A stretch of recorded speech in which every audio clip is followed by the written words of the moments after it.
সালামু আলাইকুম, বিসমিল্লাহির রহমানির রহিম। শ্রম আইন নিয়ে আলোচনা করার জন্য আরো একটি নতুন পর্ব নিয়ে আপনাদের মাঝে উপস্থিত হলাম। আমি হুসাইন আহমেদ আকাশ, সাধারণ সম্পাদক, বাংলাদেশ প্রগতিশীল নির্মাণ শ্রমিক ফেডারেশন। আশা করি সকলে ভালো আছেন। দেশ ও প্রবাসে সকল সেক্টরের সকল শ্রমিকদেরকে জানাই সংগ্রামী শুভেচ্ছা ও আন্তরিক অভিনন্দন।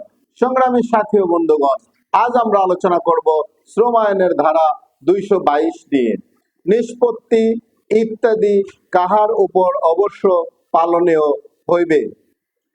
কোন সালিসি কার্যধারার উপনীতি, কোন নিষ্পত্তি অথবা কোন মধ্যস্থকারীর প্রদত্ত রোয়াদত অথবা শ্রম আদালতের কোন রায়, সিদ্ধান্ত বা রোয়াদত অথবা ট্রাইব্যুনালের কোন রায়, সিদ্ধান্ত বা রোয়াদত নিম্নলিখিত ব্যক্তিগণের উপরে অবশ্যই পালনীয় হইবে, যথা বিরোধের সকল পক্ষগণ যদি না আদালত ভিন্ন রূপ নির্দেশ দেয়, তাহা হইলে শ্রম আদালতের নির্দেশে বিরোধের পক্ষ হিসাবে মামলায় হাজিরকৃত অন্য কোন পক্ষ।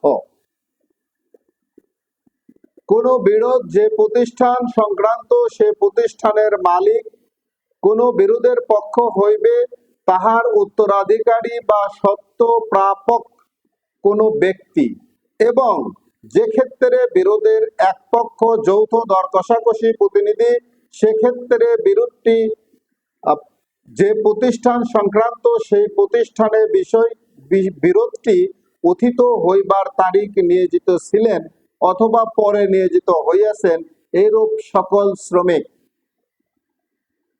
সালিসি কার্যধারা ব্যতীত অন্য কোনোভাবে মালিক এবং তাহার প্রতিষ্ঠানের শ্রমিকগণের কোন ট্রেড ইউনিয়নের মধ্যে সম্পাদিত চুক্তির মাধ্যমে উপনীত কোন নিষ্পত্তি চুক্তিভুক্ত সকল পক্ষের উপর অবশ্যই পালনীয় হইবে। সংগ্রামী সাথী ও বন্ধুগণ, অত্যন্ত গুরুত্বপূর্ণ একটি বিষয় নিয়ে আজ আমরা আলোচনা করলাম। আশা করি সকলে বুঝতে পেরেছেন। দেশের প্রচলিত আইনের প্রতি শ্রদ্ধাশীল হয়ে বাংলাদেশের সকল মালিক এবং শ্রমিকদেরকে শ্রম আইন মেনে চলার অনুরোধ রেখে সকলে সুস্বাস্থ্য দীর্ঘায়ু কামনা করে এই পেজের ভিডিওগুলো বেশি বেশি শেয়ারের মাধ্যমে এদেশের কোটি কোটি শ্রমিকদেরকে দেখার সুযোগ করে দেওয়ার জন্য অনুরোধ রেখে আমার নিজের জন্য দোয়া চেয়ে সকলে সুস্বাস্থ্য দীর্ঘায়ু কামনা করে আজকের পর্ব এখানেই শেষ করছি।